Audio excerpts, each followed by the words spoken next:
بسم اللہ الرحمن الرحیم۔ اللہ کے نام سے جو بہت مہربان اور بہت دیالو ہے۔ صدر مجلس محترم مولانا رحمت اللہ اثری فلاحی مدنی صاحب، مہمان خصوصی محترم ڈی ایم صاحب، جناب بدر عالم صدیقی صاحب، جناب ظہیر عالم صدیقی صاحب، اور محترم ایس ڈی ایم صاحب، اراکین مجلس شورا جامعۃ الفلاح، محترم اساتذہ کرام، قرب و جوار سے آئے ہوئے معزز حضرات، ہمارے فلاحی فارغین، عزیز طلبہ، آج ایک تاریخی دن ہے ہمارے لیے، ہمارے ملک کے لیے، کیونکہ 26 جنوری 1950 کو ہمارے ملک میں آئین اور دستور کا نفاذ ہوا۔ 26 نومبر 1949 کو دستور ساز اسمبلی نے آئین کو منظوری دی تھی اور 26 جنوری 1950 کو اس کا نفاذ عمل میں آیا۔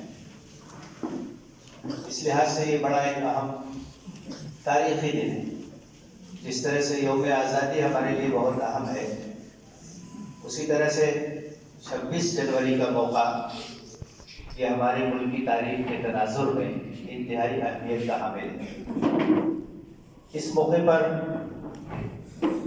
ہمارے معزز ضلع مجسٹریٹ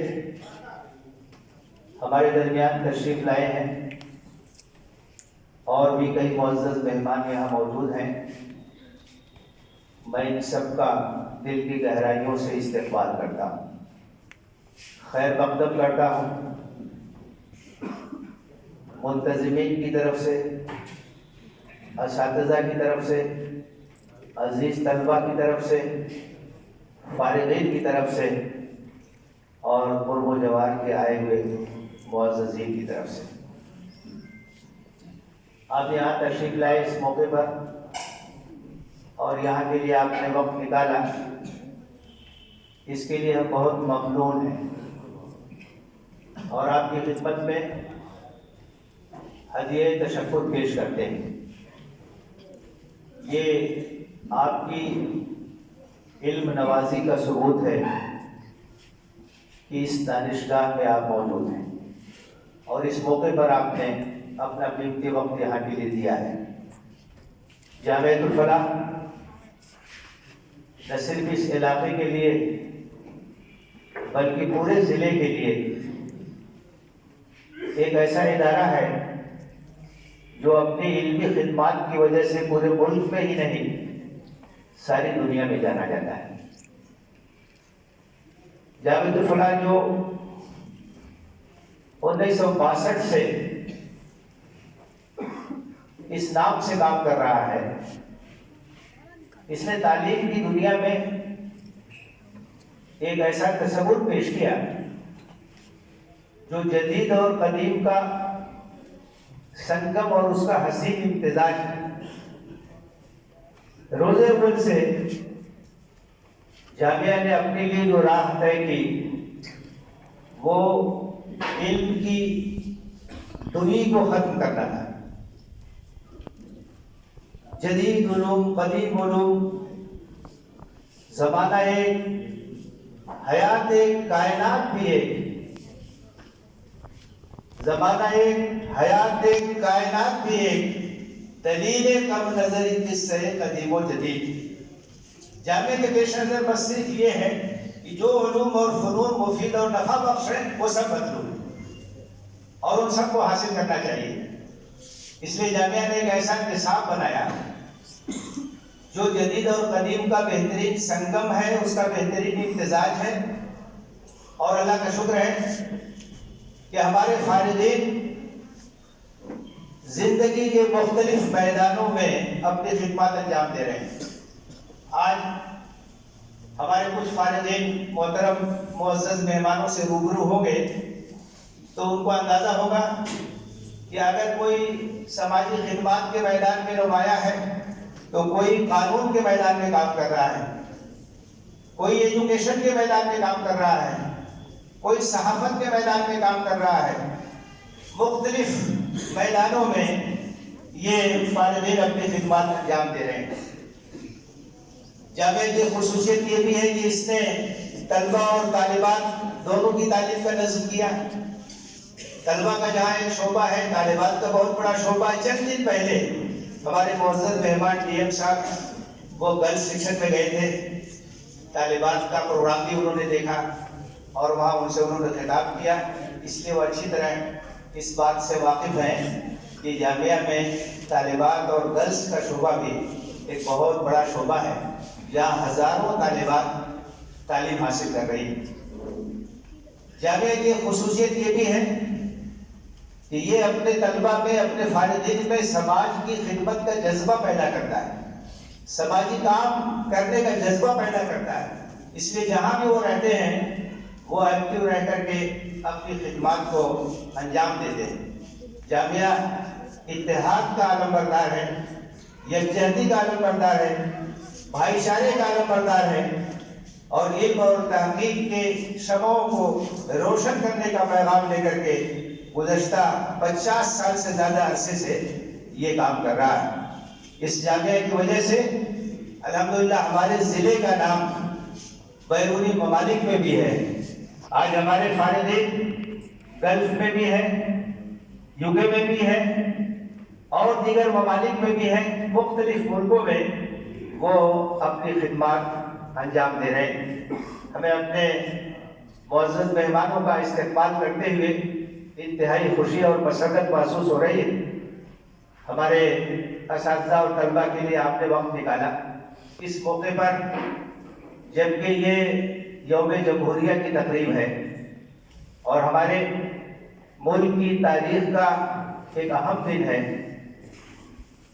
یہ ہمارے لیے انتہائی اعزاز کی بات ہے کہ آزادی کے بعد ہمارے ملک کے رہنماؤں نے اور ہماری دستور ساز اسمبلی نے جو آئین بنایا، جو دستور بنایا، وہ ایک یونیک قسم کا دستور ہے اور اس کے اندر بڑی خصوصی خوبیاں پائی جاتی ہیں، بڑے امتیازات پائے جاتے ہیں۔ ایک ایسے ملک میں جہاں مختلف مذاہب کے لوگ رہتے ہیں، مختلف قومیں رہتی ہیں، ایسے ملک میں ایک بہترین اور جامع دستور بنانا ایک بہت بڑا چیلنج تھا، لیکن ہمارے فاضل ممبران اسمبلی جو دستور کے لیے بنی تھی، انہوں نے ایک یونیک دستور بنایا، ایک بہترین دستور بنایا، اور اس دستور کے اندر جو بنیادی باتیں ہیں جو اس کے افتتاحیہ میں کہی گئی ہیں اور جس کی ضمانت یہ دستور دیتا ہے، اس میں نمایاں طور سے 4 چیزیں ہیں۔ ایک چیز تو یہ ہے کہ دستور ضمانت دیتا ہے سب کے لیے انصاف کی، جسٹس کی، سب کے لیے نیائے کی، کہ یہاں رہنے والے سب لوگوں کے ساتھ انصاف ہوگا اور کسی کے ساتھ ناانصافی نہیں ہوگی۔ دوسری ضمانت جو یہ دستور دیتا ہے، جو بڑی نمایاں ہے، وہ آزادی کی ضمانت دیتا ہے۔ سب کو آزادی حاصل ہے یہاں، اور کسی کی آزادی کو سلب نہیں کیا جا سکتا، چھینا نہیں جا سکتا۔ آزادی اظہار خیال کی بھی، آزادی اپنے مذہب پر عمل کرنے کی بھی، آزادی اپنے تہذیب، اپنی ثقافت کے تحفظ کی بھی، یہ تمام آزادیاں ہمارا دستور دیتا ہے۔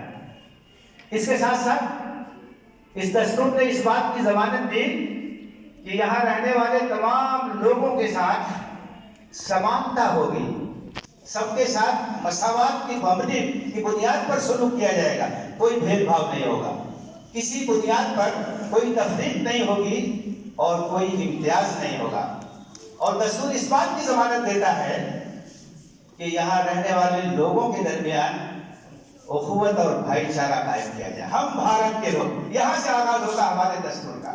ہم بھارت کے لوگ، ہم ایک مل جل کر کے بھائی چارے کے ساتھ ایک مضبوط ملک بنائیں گے. ایک ایسا ملک جہاں بھائی چارہ ہوگا، ایک دوسرے کے درد کو محسوس کیا جائے گا، جہاں نفرت نہیں ہوگی، جہاں دشمنی نہیں ہوگی، جہاں فرقہ پرستی نہیں ہوگی، جہاں سمپردائکتا نہیں ہوگی. سب لوگ مل جل کر کے اس ملک کو اور اس سماج کو شکتی پردان کرنے کی کوشش کریں گے، اس کو طاقت دینے کی کوشش کریں گے. ان خصوصیات کا حامل ہمارا یہ دستور ہے، اور یہ ہمارے لیے خوشی کی بھی بات ہے اور ہمارے لیے فخر کی بھی بات ہے کہ ہمارے ملک کا دستور انتہائی نمایاں خصوصیات کا حامل ہے. لیکن اس موقع پر جبکہ ہمارے معزز مہمان ہمارے درمیان موجود ہیں، ہمارے ضلع کے سرپرست ہیں، ہمارے ضلع کی گارجین ہیں، میں یہ بات بھی عرض کر دینا ادب کے ساتھ مناسب سمجھتا ہوں کہ ہمارے اس شاندار دستور کے سامنے اس وقت بہت ساری چنوتیاں ہیں، بہت سے چیلنجز ہیں، بہت سے خطرات ہیں جن پر ہماری نگاہ ہونی چاہیے، اور ان چنوتیوں سے نپٹنے کے لیے ہمارے اندر ایک شکتی اور ایک احساس اور ایک جذبہ ضرور ہونا چاہیے. ہمارے ملک میں ایسا بھی ہوا کہ اس دستور کو جلانے کی بھی گھٹنا ہوئی. ہمارے ملک میں ایسے لوگ بھی ہیں جو اس دستور کو ختم کرنے کا علی اعلان اظہار کرتے ہیں، اور کچھ ایسی قانون سازیاں بھی ہوئی جو اس ملک کی بنیادوں کو متاثر کرتی ہیں. ابھی حالیہ دنوں میں جو یہ قانون بنا ہے اور جس کی وجہ سے پورے ملک میں ایک احتجاج کی لہر ہے. ظاہر ہے کہ ملک کے رہنے والے لوگ، ایک جمہوری ملک کے رہنے والے لوگ ہیں، ان کو اپنی رائے کے اظہار کا حق حاصل ہے. دستور اس کی ضمانت دیتا، پروٹیسٹ کر سکتے ہیں، احتجاج کر سکتے ہیں، اپنی رائے کا اظہار کر سکتے ہیں، لیکن شانتی کے ساتھ.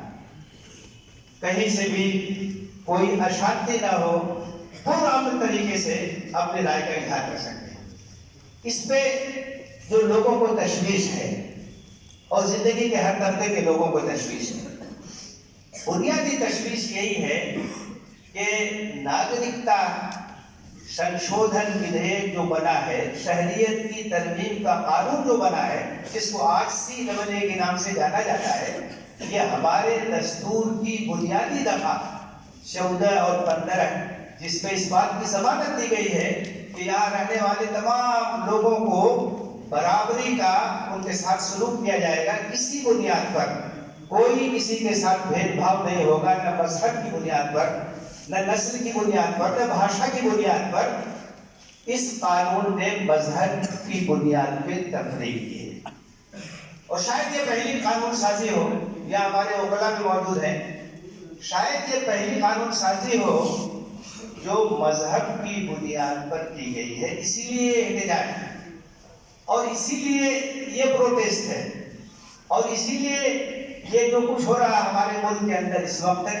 ہماری خواتین وہ سڑک پر ہیں، نوجوان طلبہ طالبات وہ اپنے مطالبات کو لے کر کے پرامن طریقے سے تحریک چلا رہے ہیں. زندگی کے ہر طبقے کے لوگ اپنی آواز اٹھانے کی کوشش کر رہے ہیں، اور آسام سے لے کے گجرات تک اور دہلی سے لے کے کیرلا تک لوگ اپنے جذبات کا اظہار کر رہے ہیں. ان کا سوال صرف یہی ہے کہ دستور کی بنیادیں اگر نہیں رہے گی تو ہمارے ملک کی یونٹی متاثر ہو جائے گی، ایکتا متاثر ہو جائے گی، محبت اور بھائی چارے کا جو واتاورن ہے یہ پربھاوت ہو جائے گا. اس لیے یہ احتجاج ہے اور اس لیے یہ پروٹیسٹ ہے. جمہوریت میں لوگوں کو اپنی بات کہنے کا حق ہوتا ہے، اور حکومت کی ذمہ داری ہوتی ہے، حکمراں طبقے کی ذمہ داری ہوتی ہے کہ بات سنی جائے، سمواد کیا جائے، ڈیبیٹ کیا جائے، ان کی شکایات کو دور کرنے کی کوشش کی جائے. ایک قانونی راستہ بھی ہے، وہ بھی اختیار کیا ہے لوگوں نے. سپریم کورٹ بھی اس پہ سنوائی کر رہا ہے، اور وہاں بھی یہی بات کہی گئی ہے کہ دستور سے متصادم قانون ہے، اس لیے سپریم کورٹ اس کو رد کرے. سپریم کورٹ اپنا کام کرے گا. عوامی جو طاقت ہے اور عوامی جو حق ہے اس کا استعمال کرتے ہوئے لوگ اپنی بات کر رہے ہیں. تو اس پہ توجہ دینی چاہیے، بات سننی چاہیے.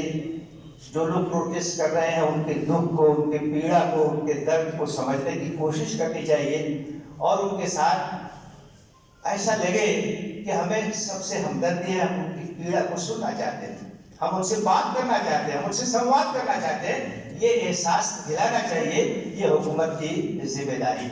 اسی کے ساتھ ساتھ NRC کا جو خطرہ ہے، اس کی جو تلوار لٹک رہی ہے، آسام میں جو کچھ ہوا ہے اس کی وجہ سے پورے ملک کے لوگ پریشان ہیں. کیا ہوگا، کس طرح سے ہم اپنی شہریت ثابت کریں گے، کیا مانگا جائے گا، کیا ڈاکومنٹس طلب کیا جائیں گے. ایک انتہائی افراتفری کا ماحول ہے اور پریشانی کا عالم ہے. یہاں تک کہ اس ڈر سے کتنی اموات بھی ہو گئی ہیں کئی جگہوں پر. لوگ ڈر رہے ہیں کہ کیسے ہم اپنی شہریت ثابت کریں گے، کہاں سے ڈاکومنٹس لائیں گے، باپ دادا کی تاریخ پیدائش کی ثبوت کہاں سے پیش کریں گے.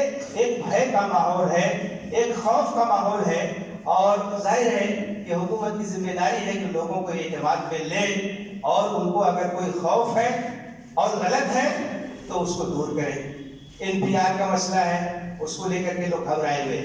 تو میں اپنے انتہائی معزز مہمان کے توسط سے ان جذبات کو، ان احساسات کو جو اس وقت تمام لوگوں کے دلوں میں ہیں، ان کے توسط سے میں حکومت تک پہنچانا چاہتا ہوں تاکہ اس درد کو وہاں تک پہنچایا جا سکے اور لوگوں کو مطمئن کیا جا سکے. اس دستور کو بچانا بھی بہت ضروری ہے اور اس کی روح کو باقی رکھنا بھی ضروری ہے تاکہ ہم سب مل جل کر کے اس ملک کو اور زیادہ مضبوطی دے سکیں اور یہاں ایک محبت کا، بھائی چارے کا اور آپسی اعتماد کا ایک ایسا ماحول بن سکے جو اس ملک کی ترقی کے راستے میں ہر طرح سے معاون ہو، ہر طرح سے مددگار ہو. کیونکہ اگر آپس میں نفرت ہوگی، اعتماد کی کمی ہوگی تو ہمارا سماج بھی کمزور ہوگا اور ہمارا ملک بھی کمزور ہوگا. ایک بار پھر میں اپنے مہمانوں کا دل کی گہرائیوں سے استقبال کرتا ہوں، ان کا شکریہ ادا کرتا ہوں اور جوہر ناگپوری کے چند مصروں پر اپنی بات کو ختم کرتا ہوں کہ حویلی جھوپڑی سب کا مقدر ٹوٹ جائے گا. حویلی جھوپڑی سب کا مقدر ٹوٹ جائے گا اگر یہ ساتھ ہندو مسلموں کا چھوٹ جائے گا. دعا کیجئے کہ ہم میں پیار کے رشتے رہیں قائم. یہ رشتہ ٹوٹ جائے گا تو بھارت ٹوٹ جائے گا. بہت بہت شکریہ.